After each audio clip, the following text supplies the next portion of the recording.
তুমি ছাড়া আর নেই কোনো গতি, স্বীকার করে না যারা।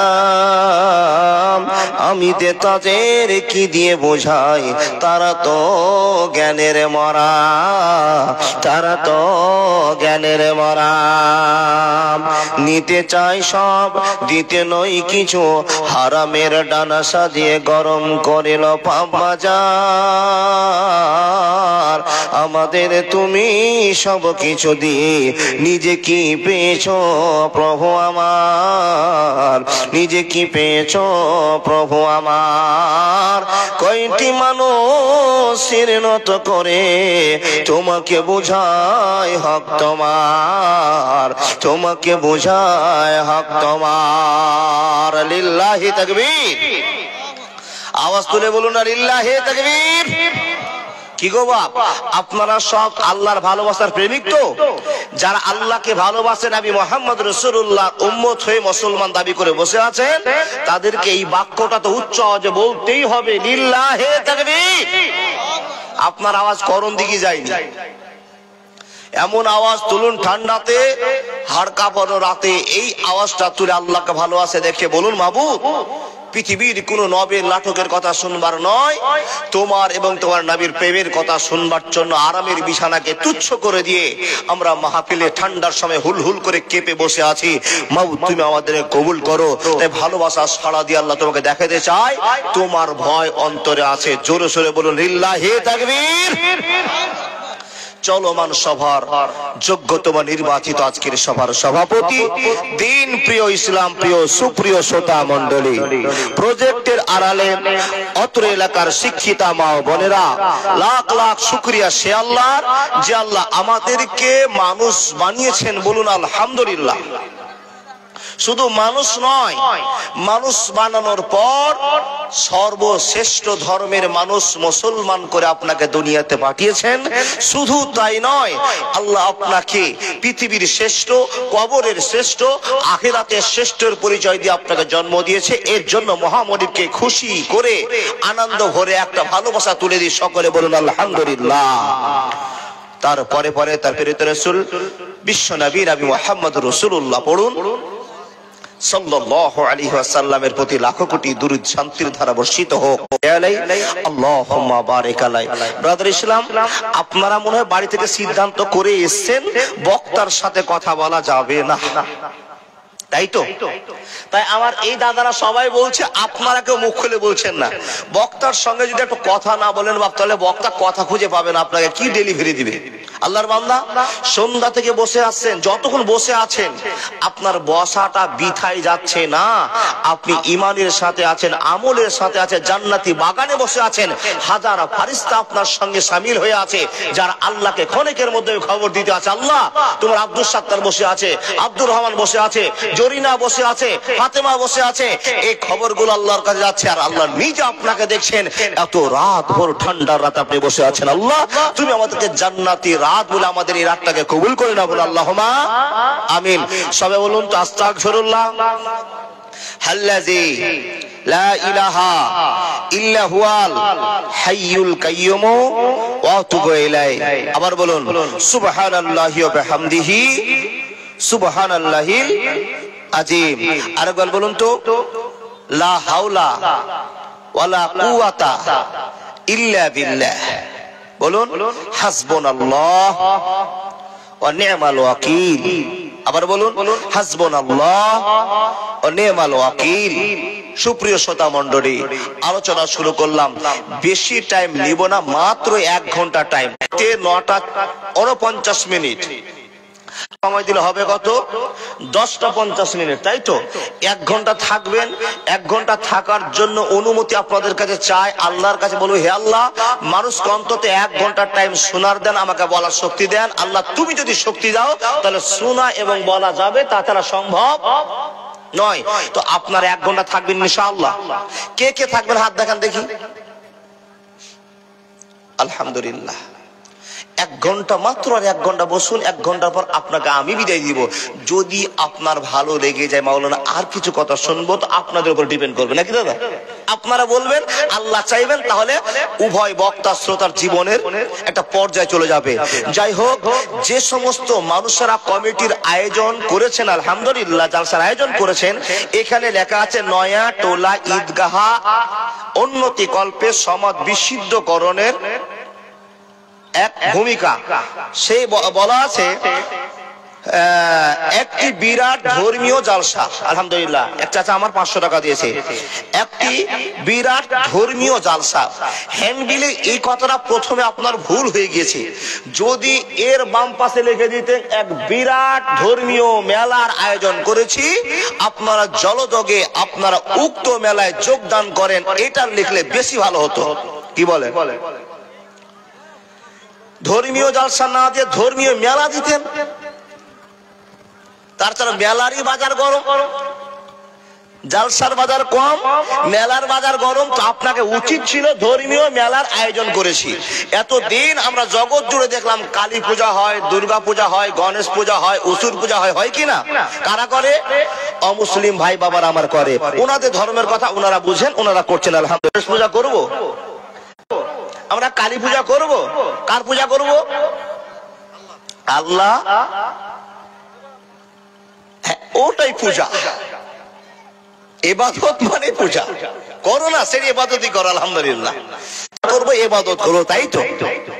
আমরা মুসলমান, আল্লাহকে ভয় করি, নবী মুহাম্মদ রাসূলুল্লাহ পড়ুন সাল্লাল্লাহু আলাইহি ওয়াসাল্লামকে মন থেকে ভালোবাসি, আর সেই ভালোবাসাকে টিকিয়ে রাখার জন্য সন্ধ্যা থেকে নিয়ে বাড়িকে তুচ্ছ মনে করে দিয়ে এখন মাহফিলে বসে আছি। আচ্ছা, এই মাহফিলে বসে ঠান্ডা লাগছে না?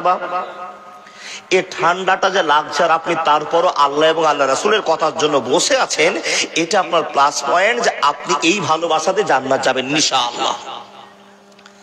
কিন্তু গো বাপ, কমিটির কাছে বিনীত আবেদন, এই বছর চলে গেছে, বন্ধ করতে পারবেন না। যদি বন্ধ করে দেন তো হাজার লোক বলবে তুমি জালসা করো গা, তোমরা 3 বাপ্পাটে জালসা শুনোর বসে থাকো, আমরা জালসায় যাবো না যদি দোকান না আসে। আচ্ছা, একটা কথা আপনাকে বলি, মানুষ জালসা শুনতে এসছেন, কিছু খাওয়ার প্রয়োজন আছে। ডেলিকেটে 120 না হলে আপনাকে গোশ ভাত দিবে না, বুঝে নেন। 100 টাকা না হলে গোশ ভাত আপনার মুখে উঠবে না। আপনার টাকা নাই, মাত্র 30 টাকা আছে। আপনি বাজারে গিয়ে একটা মুড়ি খেতে পারেন, এক ঠোঙ্গা 15 টাকা দিয়ে, 10 টাকা দিয়ে একটা মিষ্টি খেতে পারেন। এই খাওয়ার জিনিসের প্রয়োজন আছে, তাই আপনি খাওয়ার দোকান বসান। কিন্তু আপনাকে বলছি বাবা, খেলনার দোকান, মেলা, আপনার লং জাম্প, এগুলো কেন হবে? এগুলো তো আত্মরসিকতা, এগুলো আত্মরসিকতার জিনিস, এগুলো তো মনকে ছুঁড়ে নেওয়ার জিনিস। জি, আপনার পেটের প্রয়োজন আছে, পেট পূরণ করে চলে আসুন, জালসা শুনুন। আলহামদুলিল্লাহ, সত্য করে বলুন, আমাদের এই এলাকাতে আমরা যারা মুসলমান দাবি করি, আপনাদের বাড়িতে কারো মূর্তি আছে গো বাপ? মূর্তি কিনে বাড়িতে রেখে দিয়ে নম নম নম করে পূজা পার্বণ করে? একটু হ্যাঁ না বলেন না। তাহলে আপনার ছেলেটা আজকে জালসার মাহফিলে এসে একটা পুতুল কিনেছে, আর পুতুলে ঢোল বাজাচ্ছে, আর আপনার শোকেসে গিয়ে ওটা রেখে দিয়েছেন। আপনি বলুন, আপনার স্ত্রী রাত 4:30টার দিকে ফজরের নামাজ পড়বে, আর পুতুলটা আপনার শোকেসে সাজা থাকবে, আপনার নামাজ পড়ে লাভ হবে? শিক্ষিত মানুষ উত্তর দিবেন। আপনার ছোট্ট একটা মেয়ে বাজার করতে এসে একটা কুকুর কিনে বাড়িতে চলে গেছে, ইসলাম অবলম্বী মানুষেরা কুকুর কিনতে পারবে? তাহলে যেগুলো আপনাদের ইসলামে সাপোর্ট করে না, আমাদের ইসলামে সাপোর্ট করে না, তার বাজার আমরা সাপোর্ট করব না। আমার লম্বা চওড়া বক্তব্য দেওয়ার টাইম নেই, আপনাদের কাছে দুটো আবেদন করে যাচ্ছি। খাবার দোকান যত পারেন লাগান, প্রয়োজন আছে খাবার, কিন্তু আপনি এই যে আপনার চলছে, এটাকে নাগরদোলা না কি বলে এটাকে, হ্যাঁ, জাম্পিং, জাম্পিং আমার চাচার মনে আছে, জাম্পিং জাম্পিং এসছে, আর ওই বে বে উঠছে, আবার এক সাইডে পড়ছে, ওটা কি বলে? হেন্ডোলা। ওটা হেন্ডোলা? খ্যাপা কোনটাকার? ওটা হেন্ডোলা। হেন্ডোলা তো ঘুরতে ঘুরতে ঘুরতে ঘুরতে মা করে চেঁচিয়ে ওখানে পায়খানা করে দিব, ওটা নাম হেন্ডোলা। জি, নাউজুবিল্লাহি মিন জালিক। আল্লাহর বান্দা, আপনাকে আবেদন করে যাচ্ছি, খেলনাওয়ালা এগুলোর জন্য কোনোভাবে চান্স না পাই। মনিহারিওয়ালা আপনার বেটিকে, যুবতী মেয়েকে বরখা পরে ছেড়ে দিয়েছেন, আপনি বলছেন আমার হক আদায় হয়েছে। বরখা পরে মার্কেট গরম করে ফেলেছে গো। সাইডে একটা বগল কোদা ব্যাগ নিয়েছে আর বরখা পরে মার্কেটিং শুরু করেছে। আপনার মেয়ে, আপনার মেয়ে, আল্লাহর বান্দা, আপনার মেয়ে যদি বাজারে ঘুরে তো আমার ছেলে কেন বসে থাকবে? আপনার মেয়ে বাজারে ঘুরবে তো আমার ছেলেকে ছাড়া থাকবে? যাও, অসুবিধা আছে? আপনার মেয়েকে শাসন করুন, আপনার ছেলেও সেখানে যাবে না। মেয়েগুলোকে গাইড করতে পারলে ছেলেরা এমনিতে গাইড হয়ে যাবে। ওখানে যদি আমি লুচিপুরি জিনিস দেখতে পাই, ইমদাদুলের কাছে তো সেগুলো নাই, ও শুধু কোরআন হাদিসের কথা বলবে, তাহলে এই কথা শোনা যাবে না। দেখেন, কয়েকটা জ্ঞানের কথা আপনাকে বলছি, যদি মনে হয় যে ইমদাদুল সাহেবের কথাটা নিতে হবে তাহলে নিয়ে যান। আমি আপনাকে ইসলামের দিকে আহ্বান করছি, হে মুসলমান, এগুলোকে বর্জন করুন। খাওয়ার দোকান জায়েজ, আদার্স দোকান জায়েজ। আপনার মেয়ে 7 বছর থেকে খড়িয়েছিল যে আমার এই হবে আর আমার বাপ 50 টাকা দিয়েছে, আর 50 টাকা জোগাড় করে ব্যাংকে জমা করেছিল, সেই টাকাটা নিয়ে নাকের কানের কেনার জন্য ভিড় লাগিয়ে দিয়েছে আপনার মনিহারি দোকানে। এইগুলো হলো সমাজ নষ্ট করার একটা জায়গা। জালসার উদ্দেশ্যটা আমাদের বিঠায় চলে যাচ্ছে। মাবুদ, তুমি মুসলমানকে অরিজিনাল মুসলমান হয়ে মাথা চোখ দিয়ে দাও। বলুন আল্লাহুম্মা আমিন। সত্য করে বলুন। আমার বলা বক্তব্য শেষ করলাম।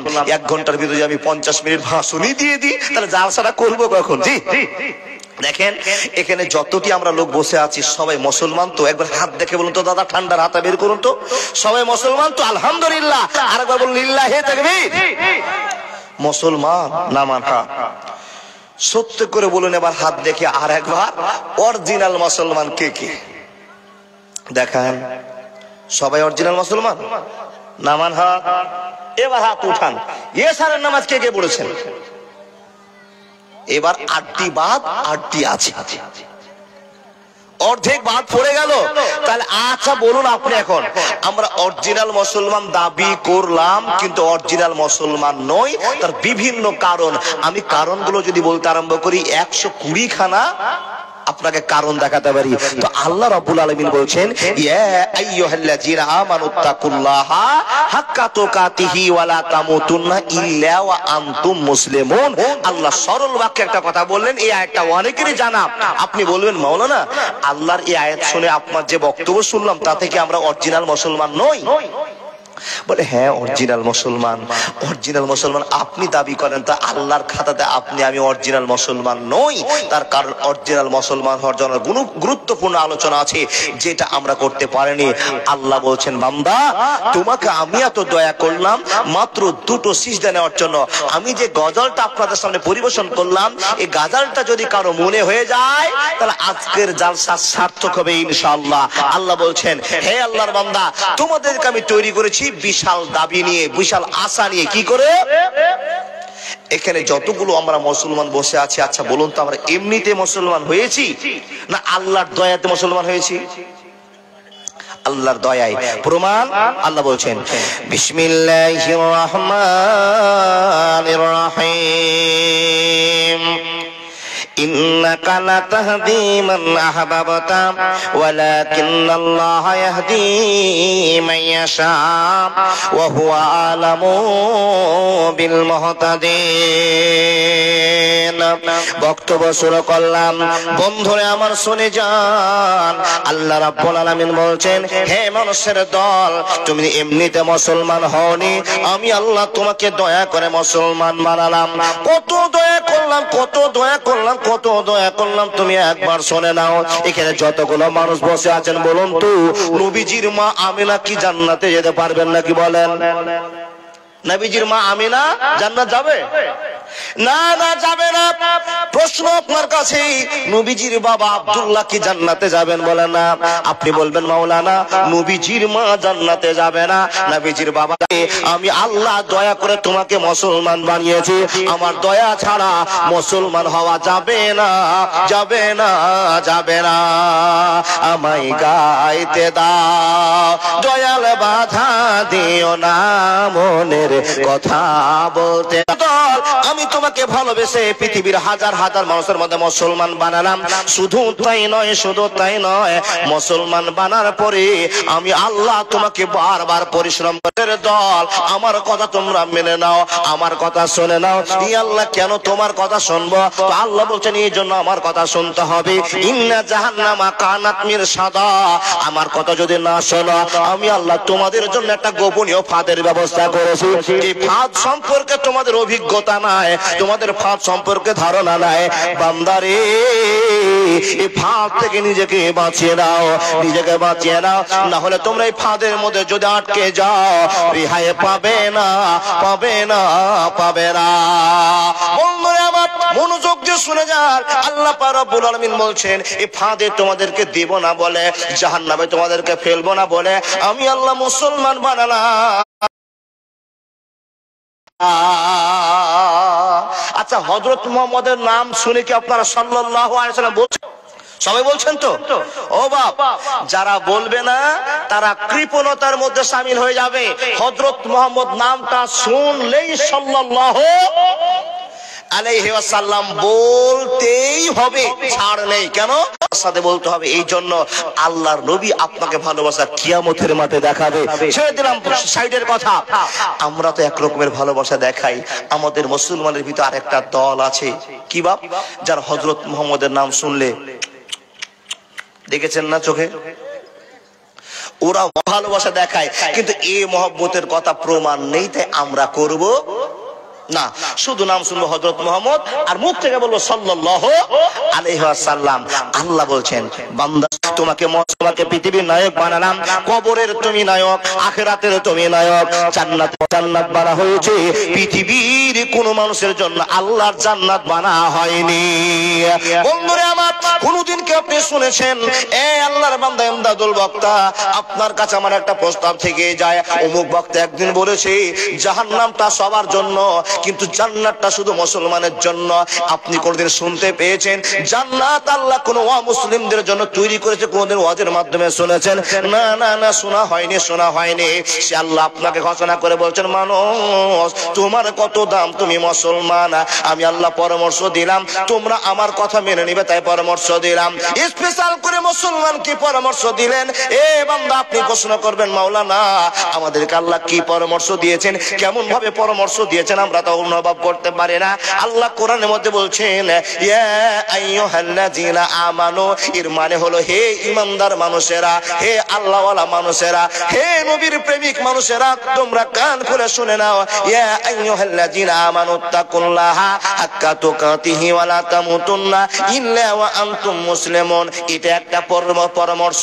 নাম্বার 2, আল্লাহ আপনাকে বলছেন, ইয়া আইয়ুহাল্লাযীনা আমানু লা তুলহিকুম আমওয়ালুকুম ওয়ালা আওলাদুকুম আন যিকরিল্লাহ। নাম্বার 3, বারবার পরামর্শ দিয়ে বলছেন, হে আল্লাহর বান্দা তোমরা শুনে নাও, ইয়া আইয়ুহাল্লাযীনা আমানু কু আনফুসাকুম ওয়া আহলিকুম নারা। আপনারা কে জানেন না বলেন তো বন্ধু? এত পরামর্শ দেওয়ার পর আল্লাহ রাব্বুল আলামিন বলছেন, আমি এত পরামর্শ দিয়ে ক্ষান্ত হলাম না, মুসলমান যেন জাহান্নামে না চলে যায়, এজন্য আমি আল্লাহ দয়া করে আখিরি নবী মুহাম্মদুর রাসূলুল্লাহ সাল্লাল্লাহু আলাইহি ওয়াসাল্লামকে আমাদের কাছে দয়া করে পাঠিয়ে দিয়েছেন। একবার জোরে বলুন না লিল্লাহি তাকবীর। আরবে বিনয় নয় মিশরে, ইরাক ইরান নয় ভারত। না বুঝলো? হ্যাঁ, এমন ভালোবাসার টান মাহফিল থেকে লাফিয়ে ছাদে উঠতে চেষ্টা করে, দেখেন মোবাইলে। ওই মহব্বতের দরকার নাই। তোমাদেরকে আমি পরামর্শ দিচ্ছি তোমরা যেন জাহান্নামে না যাও। আমি আল্লাহ আবার এক শিষ্টাচারের মধ্য দিয়ে তোমাদের